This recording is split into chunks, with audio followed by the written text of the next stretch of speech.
Friends, welcome to Julina's kitchen. എല്ലാവരും സേഫായിട്ടിരിക്കുന്നു എന്ന് വിശ്വസിക്കുന്നു. ഇന്ന് നമ്മൾ തയ്യാറാക്കുന്നത് ധാബ സ്റ്റൈൽ വെണ്ടയ്ക്ക മസാലയാണ്. വളരെ ഈസിയായി നമ്മൾക്കത് തയ്യാറാക്കാം. അപ്പോൾ അതെങ്ങനെയാണ് തയ്യാറാക്കേണ്ടതെന്ന് നോക്കാം. ഞാനിവിടെ 300 ഗ്രാം വെണ്ടയ്ക്ക ഇതേപോലെ നീളത്തിൽ അരിഞ്ഞെടുത്തിട്ടുണ്ട്. ഇനി നമുക്കിതൊന്ന് ഫ്രൈ ചെയ്തെടുക്കാം. അപ്പോൾ ഞാൻ ഒരു പാൻ വെച്ചിട്ടുണ്ട്. അതിലേക്ക് നമുക്ക് കുറച്ച് വെളിച്ചെണ്ണ ഒഴിച്ചു കൊടുക്കാം.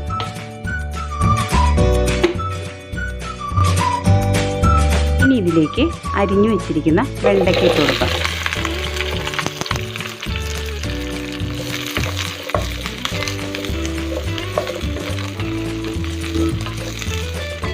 ഇതിലേക്ക് ഒരു 1/4 ടീസ്പൂൺ മഞ്ഞൾപ്പൊടിയും അല്പം ഉപ്പും ഇട്ട് കൊടുക്കാം. ഇനി ഇത് നന്നായി ഒന്ന് മിക്സ് ചെയ്ത് കൊടുക്കാം. ഈ വെണ്ടയ്ക്ക ഒന്ന് ഫ്രൈ ആയി കിട്ടാനാണ്. അപ്പോൾ ഉപ്പിട്ട് കഴിയുമ്പോൾ വേഗം ഫ്രൈ ആയി കിട്ടുള്ളൂ. ഇപ്പോൾ വെണ്ടയ്ക്ക ഫ്രൈ ആയി വന്നിട്ടുണ്ട്. ഇനി നമുക്കിത് മറ്റൊരു പ്ലേറ്റിലേക്ക് മാറ്റാം. ഇനി ഇതേ പാനിലേക്ക് നമ്മൾക്ക് കുറച്ചുകൂടി ഓയിൽ ഒഴിച്ചു കൊടുക്കാം. ഒരു 2 ടേബിൾ സ്പൂൺ ഓയിൽ ഒഴിച്ചു കൊടുക്കാം. ഇനി ഇതിലേക്ക് 1/2 ടീസ്പൂൺ ജീരകം ഇട്ട് കൊടുക്കാം. 1 ടേബിൾ സ്പൂൺ ഇഞ്ചി വെളുത്തുള്ളി ചതച്ചതിടാം.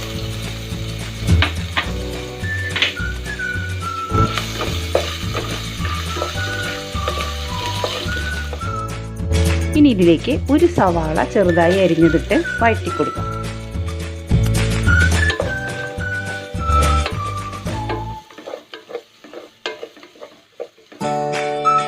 സവാള നല്ലതുപോലെ വഴറ്റിയെടുക്കണം കേട്ടോ. ഇപ്പോൾ സവാള ഒരുവിധം നന്നായി വഴറ്റിയെടുത്തിട്ടുണ്ട് നമ്മൾ. ഇനി നമുക്കതിലേക്ക് ഒരു തക്കാളി ചെറുതായി അരിഞ്ഞതിട്ട് കൊടുക്കാം.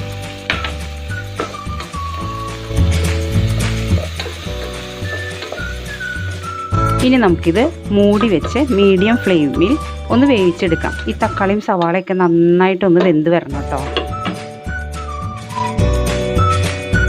ഇടയ്ക്ക് ഇത് തുറന്ന് ഒന്ന് ഇളക്കി കൊടുക്കണം കേട്ടോ. ഒരുവിധം വെന്ത് വരുന്നുണ്ട്. കുറച്ചുകൂടെ ഇതിലേക്ക് ഉടഞ്ഞു ചേരാനുണ്ട്. ഒന്നുകൂടെ മൂടി വയ്ക്കാം. ഇപ്പോൾ സവാളയും തക്കാളിയും ഒക്കെ നന്നായി വെന്തിട്ടുണ്ട്. നല്ല ഉടഞ്ഞു കിട്ടിയിട്ടുണ്ട് കേട്ടോ. ഇനി നമുക്കിതിലേക്ക് മസാലകൾ ചേർക്കാം. ഇതിലേക്ക് 1.5 table spoon Kashmiri chilli powder ചേർക്കാം. അധികം എരിവില്ലാത്തതാണ്, നല്ല കളർ കിട്ടാൻ വേണ്ടിയിട്ടാട്ടോ. ഇനി ഇതൊന്ന് മിക്സ് ചെയ്ത് കൊടുക്കാം.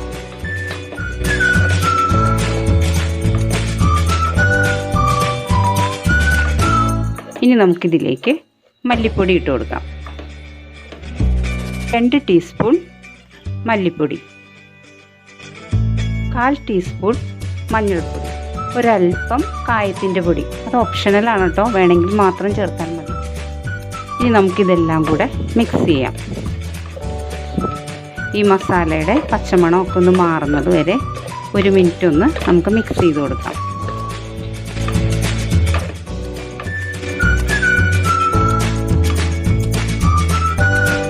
ഇപ്പോൾ മസാല എല്ലാം നന്നായി മൂത്ത് വന്നിട്ടുണ്ട്. അതിൻ്റെ പച്ചമണം എല്ലാം മാറിയിട്ടുണ്ട്.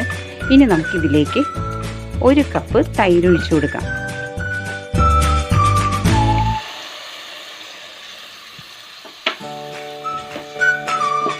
നന്നായി ഇതൊന്ന് മിക്സ് ചെയ്യാം.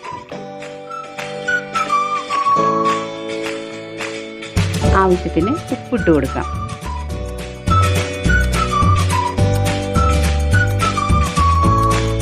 ഇനി ഇതിലേക്ക് നമുക്ക് ഫ്രൈ ചെയ്ത് വെച്ചിരിക്കുന്ന വെണ്ടയ്ക്ക ഇട്ട് കൊടുക്കാം.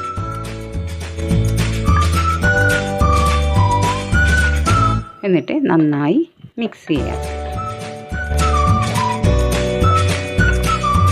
വെണ്ടയ്ക്കയിലേക്ക് ഈ പുളിയൊക്കെ ഒന്ന് പിടിക്കണം. തൈരിൻ്റെ പുളിയും മസാലയൊക്കെ ഒന്ന് പിടിക്കാൻ വേണ്ടിയിട്ട് നമുക്കിതൊരു 2 മിനിറ്റ് മൂടി വെച്ച് വേവിക്കാം. അപ്പോൾ ഇത് കുറച്ച് തിക്കായിട്ട് ഇരിക്കുന്നത്. അപ്പോൾ ഒരു അല്പം വെള്ളം നമുക്ക് ഒഴിച്ചു കൊടുക്കാം കേട്ടോ. ഇനി നമുക്ക് മൂടി വെച്ച് 2 മിനിറ്റ് ഒന്ന് വേവിച്ചെടുക്കാം. ഇനി നമുക്ക് ഒന്ന് തുറന്ന് നോക്കാം. ആഹാ, നമ്മുടെ വെണ്ടയ്ക്ക മസാല റെഡി ആയിട്ടുണ്ട്. ധാബ സ്റ്റൈൽ വെണ്ടയ്ക്ക മസാല കറി റെഡിയായി. ഇനി ഒന്നും ചെയ്യാനില്ല, നമുക്ക് ഫ്ലെയിം ഓഫ് ചെയ്തതിന് ശേഷം ഒരു സെർവിങ് ഡിഷിലേക്ക് മാറ്റാം.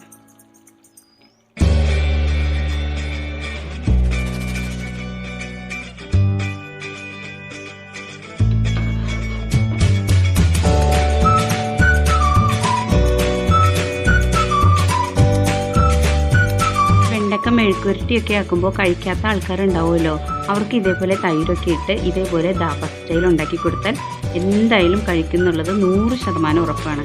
അപ്പോൾ നിങ്ങളെല്ലാവരും ഇത് ട്രൈ ചെയ്ത് നോക്കണം കേട്ടോ. അങ്ങനെ നമ്മൾ ധാബ സ്റ്റൈൽ വെണ്ടയ്ക്ക മസാല ഉണ്ടാക്കി കഴിഞ്ഞു.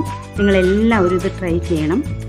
നിങ്ങൾക്ക് ഈ റെസിപ്പി ഇഷ്ടമായിട്ടുണ്ടെങ്കിൽ ജുലീനാസ് കിച്ചൻ സബ്സ്ക്രൈബ് ചെയ്യാനും ലൈക്ക് ചെയ്യാനും ഷെയർ ചെയ്യാനും മറക്കരുത്. മറ്റൊരു റെസിപ്പിയുമായി നമുക്ക് വീണ്ടും കാണാം. Thank you.